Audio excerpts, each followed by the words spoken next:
Hi guys. Another game I've really wanted to talk about because I was going through some of my old games. I was like, which games have I not gotten DLC for? Because they're doing the Xbox stores, they're closing it down and all that stuff. And there's one game that I was like, oh yeah, I remember this game. And I had beaten it. And when I was playing it, I actually was doing it when I had COVID and it was kind of a blur to me. But that game was Outer Wilds. And I'm replaying now through the DLC and I'm just remembering all the things about this great game. And when I get in that mode where I start talking slowly about something, I can tell that it affected me profoundly. Outer Wilds as a game it's funny. It doesn't have a lot of mechanics. It's very limited in a lot of ways. The story isn't really there. The pacing isn't really there. But what is there is lore and exploration. And it's funny because what has just come out is Starfield. And this is the game. This isn't just the next Bethesda game. This was the space game, the space simulator, the feeling of being in space. And it came nowhere close. And I thought the next closest thing would be, like No Man's Sky. But I thought, wait a second, what about Outer Wilds? And Outer Wilds is probably the best game for experiencing what space exploration feels like. I'm just driving or flying through space and matching velocity with a foreign object there's something magical about it. I don't know how to describe it. And of course, there's amazingly a seamless transition from space to landing. There's no need, something that they revolutionarily developed for the canceled Battlefront Star Wars 3 back in 2000 whatever, has come back. They put in No Man's Sky and it's in Outer Wilds. And the thing is, Outer Wilds, there's no combat. There's no combat. It's all exploration based. And I was talking about it to my brother because I was explaining to it why it's so good. And the thing is that, if you know what to do, you can beat the game, in 20 minutes. Because roughly 20 to 30 minutes, I forget how long exactly, is the cycle that you're in. And basically, it's kind of like Majora's Mask, where the entire universe resets every 20 to 30 minutes. I mean, it's the same time. It's like 25 minutes. So if you know exactly what to do in that 20-minute time frame, you can beat the game, and the game will not stop you. And that's the crazy thing, is that you just need to know what to do. And the way you learn what to do is you just put together all these fragments and all these things. And it's so interesting because the game does not direct you. There is technically no story. There is a story, but it's hidden. And you have to discover that it's so strange where the world comes first. And then by looking at the things in the world, you discover new information. And so what's actually really going on, you're in a quantum time loop, and you're able to, once you find a certain piece of information, a key piece of information, it stores it in your ship log. So when you reset, that's the one thing that carries over. Not any items, crazily enough, but information. And so, naturally, what I love about this game is the scale. Scalability is my favorite thing in games. When you start in Devil May Cry, with your little pistols and your sword, and you end up by the end of it with like a chain whip, and you're doing all these crazy things. You have demon trigger and there's explosions going off. When you can like scale it to an insane thing, is kind of like Outer Wilds is. And when you think about gameplay loops and aspects and stuff, you have combat, you have exploration, discovery, all these kinds of things. But they've just taken the exploration bit and just done just that mechanic, just exploration. And so you basically find ruins, you find key pieces of information, and these things tell you to go over here and find this thing. And so when you're exploring the universe, you find these things that point you in different directions, and you discover entirely new places of discovery. And again, no one is telling you to go out and do these things. It's just there for the player to discover. And I think it's so interesting to do like a study, because I don't think every type of gamer will enjoy Outer Wilds. I don't think every kind of person will appreciate this game or even be able to play it, because there are no waypoints, for lack of a better word. They give you hints where you have this radio thing. You have basically two devices. You have a camera, which is your probe, and you can fire it off. And you have a signal scanner. So you can scan for signals in the universe or in the solar system. You're really in one solar system. And sorry, I just go back to what I was talking about, scalability. When you start the game, you're in this little village on this, very small planet. And it's tilted around the sun, and you can see all the stars in the sky. And the first part of the game, you just go through the village, learning the basic mechanics, how to talk, how to jump, whatever. And again, nothing is directed. Well, actually, there is a prompt on screen, but besides that, telling you how to jump. It's very bare bones. There's basically no UI except when you put on your spacesuit. It's very, in-world kind of design. You have a map showing all the planets' rotations and speeds and velocity. Everything's already in motion when the game starts. And you spend the first bit just learning how to navigate, how to use a spacesuit in the anti-gravity chamber. And finally, you get the spaceship. Actually, I think when I did my first playthrough, I ended up jumping off the top of the mountain and dying from fall damage, because I'm like, I wonder if this game has fall damage, and it does have fall damage, and I died. And that was funny. Essentially, but this event happens, and suddenly you're trapped in a time loop. Anyway, but once you get into your spaceship, you take off, and you realize that you're in space.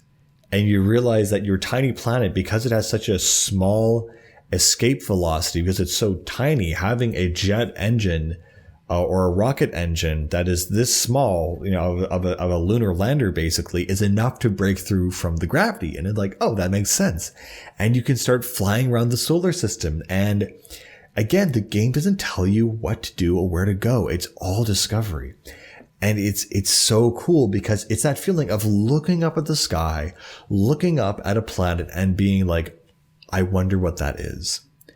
And that feeling that humans have had for millennia of looking at the sky and wondering is the same feeling you have in this game, but you can actually go out and find out what that is. And as you just explore and discover things like, oh, what's this? You start discovering a story of an ancient civilization that was attempting essentially to do what you were doing, attempting to discover an undiscoverable entity or place. And the other part of this game that is very cool that I guess I haven't really seen on a mechanical level sometimes. I mean, I imagine it'd be very popular with certain horror games, is quantum mechanics as gameplay mechanics. And it can be as simple as you're looking at a stone and you look away, and when you look back, it's in another position. And that kind of stuff is really cool. And again, that's even in the tutorial level. It's telling you that looking at something and then looking away will affect that thing. And there's entire planets where that's an entire puzzle. And again, I was just replaying it. I was rekindling this idea of discovery where there's this thing that someone says, oh, this is an error. This thing shouldn't exist. And you go to the exact same spot and you investigate it and you realize it's not an error and it's something real, and you fly towards it and you basically discover something new. It's the feeling of discovering something new and then discovering why it is. You discover what it is and then why it is. And the planets in the solar system, there aren't that many, but they're very, very different. There's Giants Deep, which is a giant gas giant, which is a giant ocean. It's mostly liquid and everything's flying around, and the wind speeds are insane. You have I forget, Brittle Hollow or something. It's the one that all the continents are falling towards the crater, and there's a black hole. And if you fly through the black hole, the game doesn't end. You end up getting spit out at a white hole. Your little jetpack has a thruster and a booster. And so you can like fall in and navigate. And there's times where you can just almost make a jump. Each planet has its own gravity. There's the moon around the homeworld planet, and there's alien ruins there, and you decipher. Once you find a special tablet, you can decipher the language, and you start finding out all this stuff. And of course, the one way it does track you and the way it does keep you grounded, so to speak, is that you have a ship log. And again, this is what is retained every time you restart a loop. And actually, the way the loop ends is that the sun goes supernova and everything gets destroyed, which is really, really cool. And they play this one song, so it's your audio cue to know that even if you're underground in a planet, the universe is ending. And I don't know, this game is actually perfect as a space simulator. It evokes all the right feelings. It's perfect in a way. And I didn't really fully appreciate when I first played it, but playing about it now, the way the game interacts with the player and the expectations of the player is so it doesn't treat you like an idiot. There are no waypoints. This isn't a modern, even Gen 6 game where it's telling you what to do. It's just saying, this is interesting.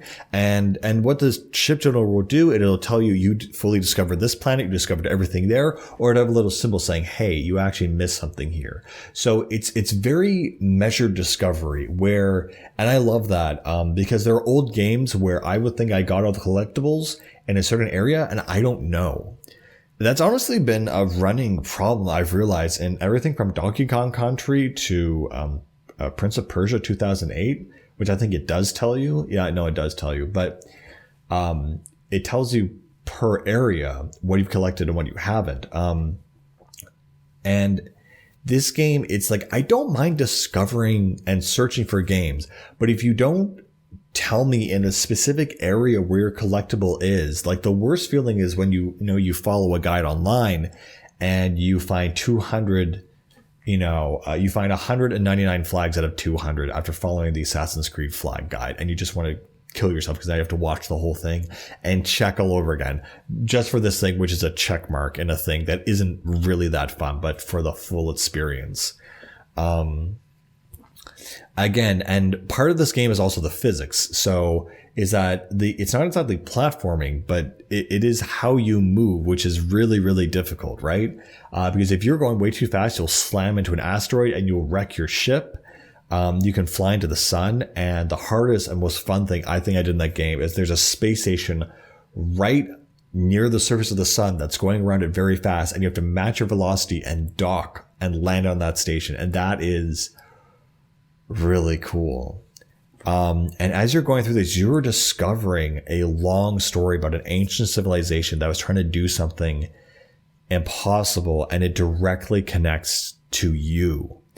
In a way, I mean, like, they're not saying you are the chosen one. There is no you're the chosen one. It's like, we were trying to do this thing, and the only possible people that could do it are the people on this planet. Or I'm not even sure it's that specific, but there's a lot of platforming and implications and understanding and deciphering.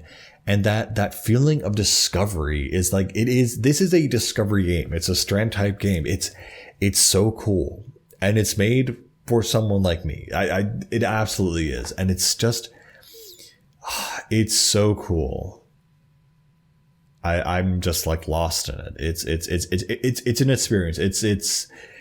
I was thinking it's not that good a game, but it definitely is like in maybe my top recommendations, just in terms of experiencing that feeling of discovery is amazing on that scale. And again, it doesn't get frustrating because, there's a puzzle in a game or a thing in the game, and I would get so frustrated because I'm like, where am I supposed to go? What am I supposed to do?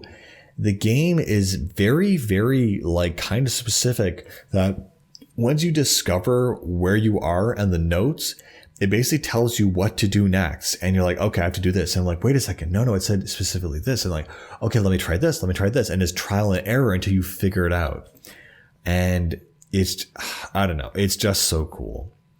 And the thing that I love about it as well is that, you know, the universe, the galaxy doesn't, the solar system doesn't seem that big. You may have 9 or so planets, but you will explore every inch of them. And there is something to find in all of them. And it doesn't matter, I don't know how they did it, but it doesn't matter where you go or where you start. But once you, find a special place, you're entranced, you're in it, you are part of the story, and you are piecing together a millennial old puzzle. Yeah. I think this game really is super amazing. Like it's way better than it deserves to be. And the problem is, I think it doesn't appeal to every audience because you have to piece it together. There is a lore to uncover, and it reminds. I was talking to someone. It reminds me more of Morrowind, where you have to discover the lore. Where you have to go to the ancient libraries and read these ancient books and figure out what you're supposed to do according to these ancient prophecies, rather than someone looking at you and telling you, okay, go to this area and do this. You have to figure it out yourself. And it's such a interesting dynamic experience. Flying around, even just maneuvering the ship is so much fun. There's even a mini ship, on the planet you start, so you can get accustomed to the game's controls. Everything in this game has a purpose. And that's what I think I've realized when I was playing Starfield and Luigi's Mansion 3 at the same time for some reason, is that in Luigi's Mansion 3, every square inch of the game has a purpose. You can interact with everything. There is a point. While on Starfield, it is empty nothingness for miles and miles and miles, and it's just there to say the game is big. For being as large as it is, the solar system and Outer Wilds, everything has a purpose, everything has a meaning, everything has a piece of information which is part of a giant treasure map. It's what it is. The entire game is a giant treasure map where you are trying to find the big X, and the reason for the big X is also part of the discovery. And it's so cool. It's so cool.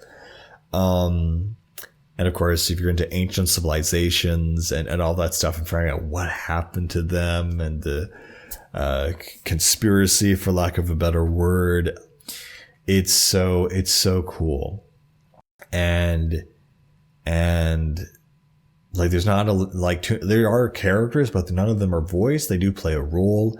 And then finally, by the end of it, you're dealing with a mind-bending quantum mechanics of like, is this actually possible? Am I really doing this? And you're going on this epic fulfillment of this millennia-old thing, but it's so immersive as a video game in the sense that I haven't felt for so long, where it feels like if you had not chosen to play this game, this mystery would have not been solved. And I haven't felt that feeling of engagement and wonder and discovery in a long, long time. And because it feels like you're doing it. It feels like you're responsible, that you could play this game and not figure out anything and just leave it and not play it. But I don't know. It activates that part of my brain that is like, yes, I will discover the mystery and I will piece it all together. But yeah, Outer Wilds is a must try. Maybe it's not for everyone, but you need to just experience it just to know what it's like, because it is so unique and you might fall in love with it. From landing on an asteroid going 1,000,000 miles an hour, to discovering an ancient civilization, to fulfilling their ancient puzzle they couldn't solve, and going across time and space in a quantum wormhole. There's a lot of cool stuff to do in this game, and you should experience it. Take care, guys.